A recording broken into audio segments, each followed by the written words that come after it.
Okay.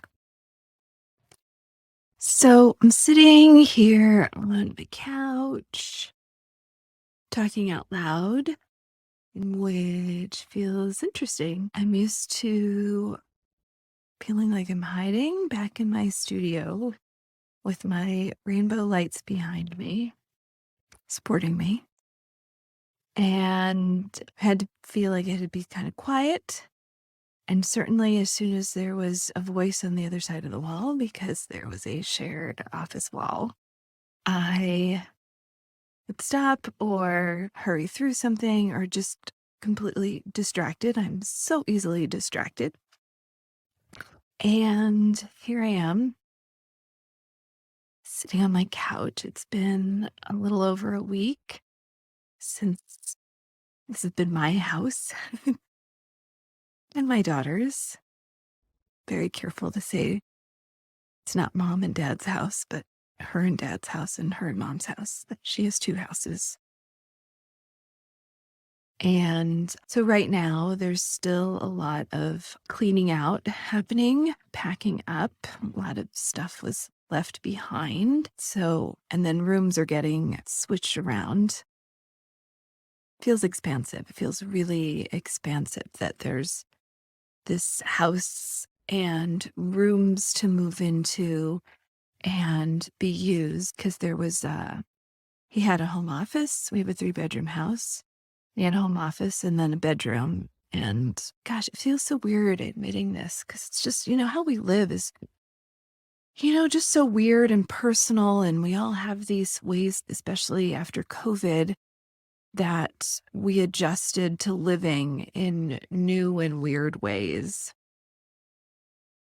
And it started, so for almost all of COVID, I slept in my daughter's room. And let's see, when COVID started, she was 6. She's 8 now. And so she was in kindergarten. And we started sleeping in the backyard in a tent. And we did that for 2 weeks till it got too hot and buggy and started raining. But we slept on a queen size air mattress that I had out there. And then we brought the air mattress in and slept in her bedroom because she was then used to me sleeping with her and she just felt so lonely. She's an only child. And we were pretty serious about, isolating. So she was just lonely. And, those things that happen when people live together, grown-ups live together, he had just a different sleep pattern, stayed up late, slept in. I went to bed earlier and woke up earlier and did the parenting stuff also. So come to bed late, wake me up, start snoring at 4 a.m., and then I'd get up at 5. And that was many mornings during COVID. I would get up at 5 to try and work for a little bit before she'd get up because that was the only time I had to be alone, like a lot of people. A lot of moms. So it evolved to the air mattress for quite a while. And she had one of those IKEA loft beds that's like 4 feet off the ground. So it's kind of a loft and then the bunk underneath that you can put a mattress on, just the floor. And all of her stuffed animals lived under there. And it went, oh my gosh, we had makeshift mattresses. And we took, for a little while, we were taking the cushions off of his office couch that he had gotten and sleeping on that. And then eventually I finally just broke down and admitted that this was happening and she didn't want to sleep alone. And it just was working out because at that point, we were just not in a place to share a bedroom anymore, really, in all honesty. So I bought a $200 mattress that had good reviews off of Amazon. And my parents had changed their guest room around and it had one of those trundle beds from IKEA that pulls out. So put my mattress next to hers and we put that in and took down her thing. And so we've been sleeping in that for a while. But now he left our very nice California king size mattress. It's like 10 years old. And I'm going to say this, in the years that I worked with a lot of clients over the years, I've seen clients in different stages of wanting to get divorced, being in a bad place and trying to stay together. And then what happens after divorce? And I will say this, And I had a very brief, not so great marriage in my 20s, if to think of it as my dress rehearsal. And I was the one that left and didn't take much, really didn't take much, and moved on. And what I always saw was, by and large, couples that split up, the ones that held on to the house, to the home, and all the stuff really stayed stuck and resentful and in energy that did not let them move on. So I've been very conscious of that. I mean, does that happen to everybody? No, of course not. And it's different when you have a child. And that's part of why I wanted to even stay in our home with her, because I have her the vast majority of the time. Keeping the same couch and the same dining room set. We are moving things around, but I'm also just budget conscious, I'm newly single mom. But even intentionally, I don't plan on just tossing everything to the curb. I think there's power for her having some consistency and not all that change, because there's so much that happens that our brains get rewired with new stuff, right? We have these neural pathways that we're used to seeing things, and our bodies are used to flowing through a certain way to do things that we don't even think about it. Like how you don't even have to look to open up the drawer to pull out a knife to butter your toast, and where the butter goes in the fridge, and where the bread is, and it's like that with so many things. Like we do so much automatically. When you think about like just driving to work every day, or someplace that you go often, and how it's automatic. We do that all day long at work and at home. Where our toothpaste is, and our toothbrush, and how we brush our teeth. And so all those things just are so consistent with these neural pathways. Our brain has created these highways, kind of like this is how we work. And it's like our little automatic operating system.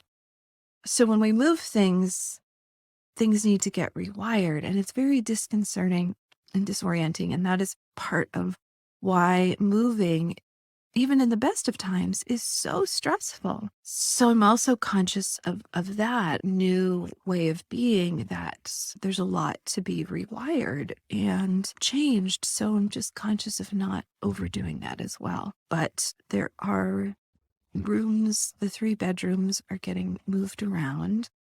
My daughter is moving into the primary suite, which was her dad's office, and he used that bathroom and closet, which are bigger. I was planning on that being my office and studio, because she had originally said she wanted the bigger bedroom in the front of the house. But I do like her being kind of a little more secure in the middle of the house. So I'm going to have my own bedroom, although she will probably continue to sleep with me for a while, at least through this change. So I'm going to have my own bedroom, which feels kind of exciting. So beds need to be moved around, and this is how I got off on the tangent of change. And so yes, this is a bed that we shared, but it's not forever. It's a transitional thing, and it's way more comfortable. It was way more expensive than my $200 Amazon. This is, hand tufted, organic, natural latex. So that's going to get moved, and we're moving stuff into my daughter's. Her trundle bed is going to be a single bed, and into her bedroom. And she has a lot of toys, so they're going to be moving in there. And what was, his bedroom, but held my closet, which I really haven't used through COVID, because he slept late. So I'd come up in the morning when I get clothes. Sometimes he'd be taking a nap in the evening if I went in to get, pajamas. So I just ended up, honestly, and it just feels so weird and vulnerable, and perhaps like I should be more ashamed of, like, I've been dressing in the laundry room for 2 years, but that's just the accommodations. So there's just that expansion of even just moving my clothes into my closet, which honestly, I will show you at some point, has become a dumping ground, because wasn't using it. So it was just a place to put stuff that I didn't know what to do with or wasn't ready to let go of. So that room is going to be my office workspace, and I'm going to set up a little area to do videos. So I have a little video studio. So I'm excited. Expansion and so much freedom.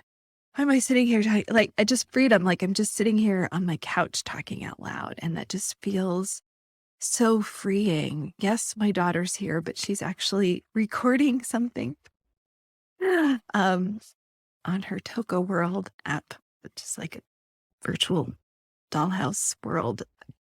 And I just have been beating myself up thinking I had to be perfect to do these videos for you and to share my process. And I'm sitting here hoping that you can hear me, hoping that it's not too weird because I'm recording on my iPad and I need a new phone. I need a new service. The camera, is right. Oh, look at that right there.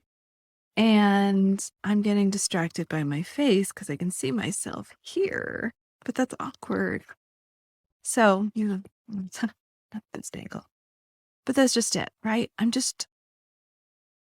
don't want to hold back from showing up and sharing this journey because I think it's really important, for myself to be more conscious of what I'm going through because I know there are other people that go through this. And, I thought at first it was, and I've talked about this with some people, and somebody pointed out like that this process of reclaiming our home after a divorce, a death, empty nesting, when somebody else leaves, that it's very private. It's a very personal experience that we don't see others doing. We don't really share about it. We don't really talk about it. And yet it happens so often. But I think it's also something bigger that at any point in your life, when you're stepping into a new phase, a new place of healing, of expansion, of up leveling, that, up level, that we want to shed a part of ourselves. And our home is such a metaphor for who we are. And it's such a reflection of ourselves.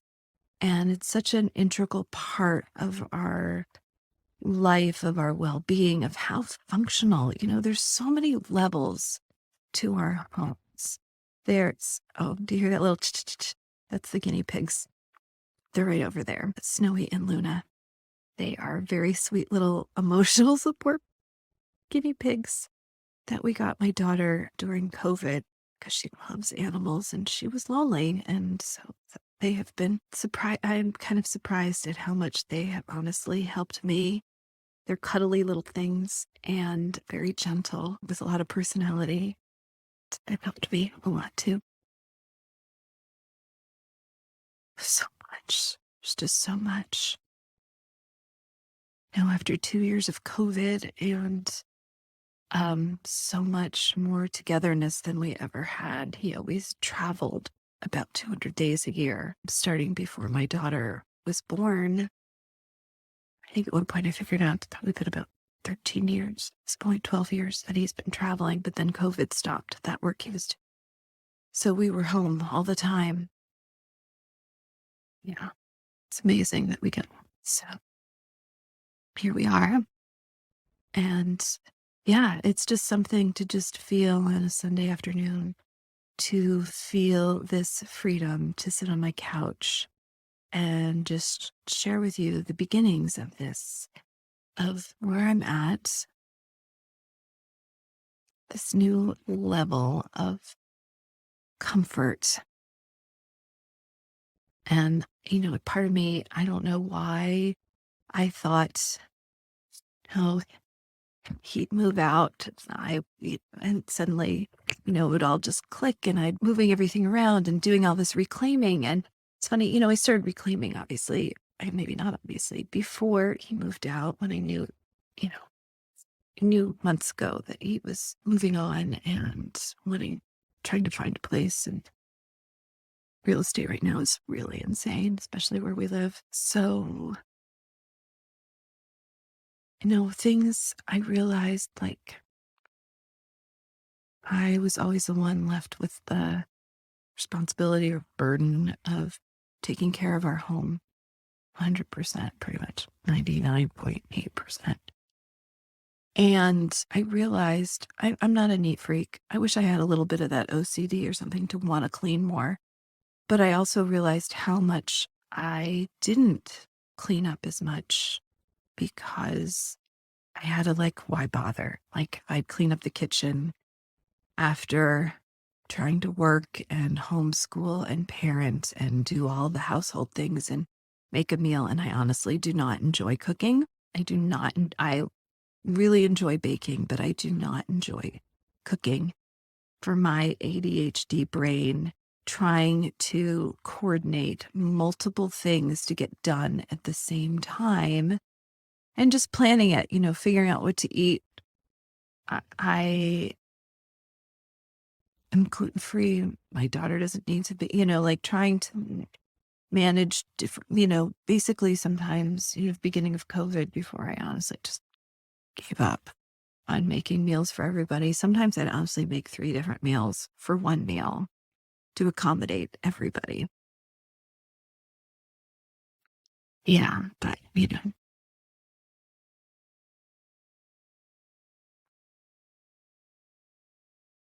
and moving on. Yeah, and just got so burnout. And then, another person's on a different schedule. So after I'd clean up the kitchen after making the food and planning it and all that, and then to wake up the next morning to find the clean kitchen, covered with grease and stuff left out and crumbs and dishes. And I sort of like, why bother? Why bother?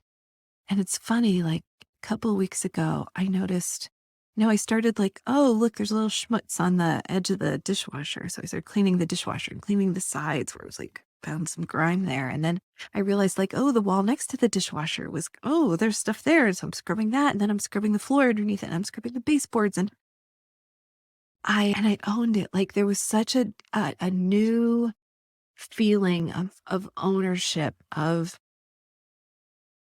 wanting to clean on a deeper level and, cleaning the grime out of somebody's bathroom that's left.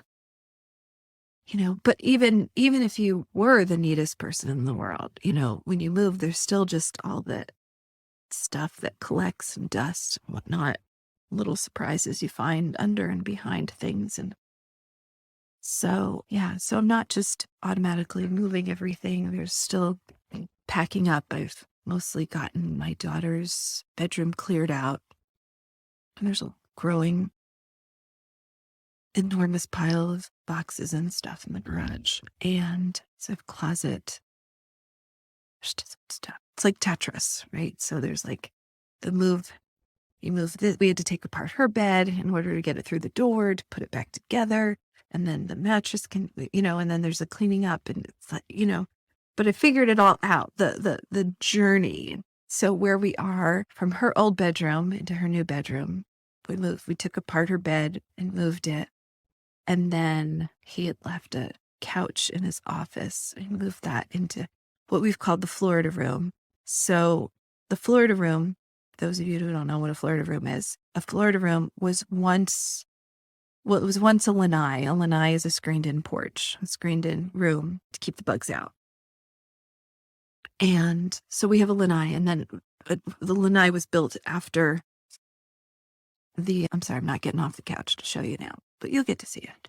So the Florida room is this big room that was once an outside porch that was closed in, and it has a wall of wind that looks out onto our backyard, which I'm very fond of our backyard. It's very natural. There's a lot of oak trees and Australian pine on one side and some assorted bushes, and it's very shady, and there's no grass. There's just all oak leaves on the ground and pine needles, long pine needles for their side. And there's ferns and stuff. And it just reminds me a little bit more of the woods that I played in and camped in. And was in Pennsylvania where I grew up. So, which I was missing. So it really, and we have there's an energy line that goes across the back of the house. I'll bring you out to meet the trees that it grows on because there's an oak tree on one side of the house that we call the grandmother tree. It's a big old tree and it has self grafted together. So it's like where the branches have grown together in a number of places. And on the complete opposite side, there's a pine tree that's done the same thing, not as often. And a friend who's a horticulturist and actually two arborists that came here looking at trees all pointed out, like, that's not normal. That does not normally happen. And one arborist was like really fascinated. He goes, something's happening here because you just don't see one tree doing that, let alone two trees of completely different species doing that. And I know how to douse. That's looking for energy lines. So I brought my little dowsing rods out. And yes, there is a line of energy that goes across the back of our house. Pretty magical. Yeah. So that's what the Florida room looks out on. And half of it has been my office and studio. And the other side was my daughter's art room, art area, one of those little rebounder trampolines. And it was also her homeschooling space. And so we are going to transform that into just an art studio. And before COVID, I had gotten back to designing costumes, which keep a screeching halt. But I have a little costume shop. We have a large laundry room. And I have to move everything out of the laundry room next week because they're going to put new flooring down. It has the original old 1970 linoleum that has like gold flecks in it. It's stained. It's got holes in it. It's awful. So the flooring that's through the house is going to get put in there. So I have to move everything out, which is a great opportunity to rethink that. And I'm not sewing as much as I would like or creating fiber arts. So I'm going to move my sewing areas, I think, out to the floor room as well. So that's nice. It's going to be a big creative space. And I think, as COVID evolves from a pandemic to an endemic, I feel more comfortable having people in my home. I have a very big table that I'm going to make into a big art table for the middle of the room. And hopefully do some live in-person classes here too. We'll see, or just some gatherings, creative gatherings. Just so much expansion. It's really good.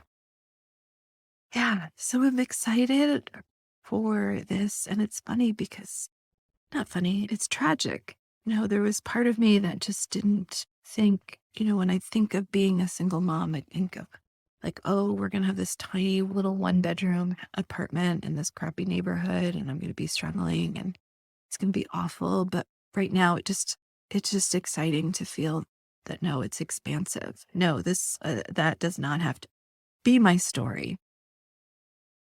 I can be a thriving, even wealthy single mom. And yeah, it's all working out. So thanks. I feel like I'm going to stop there. Thanks for joining me. I'm excited to hear back from you. Have you taken this journey of reclaiming your home and is there anything of what I shared about that you're excited to see? Or do you have any questions? Because I'm hoping that this becomes an opportunity for us to have a dialogue as well about this journey that we all have the opportunity to take to reclaim our home at any point in our lives as such a metaphor and a mirror to reclaiming our lives. Thanks for joining me.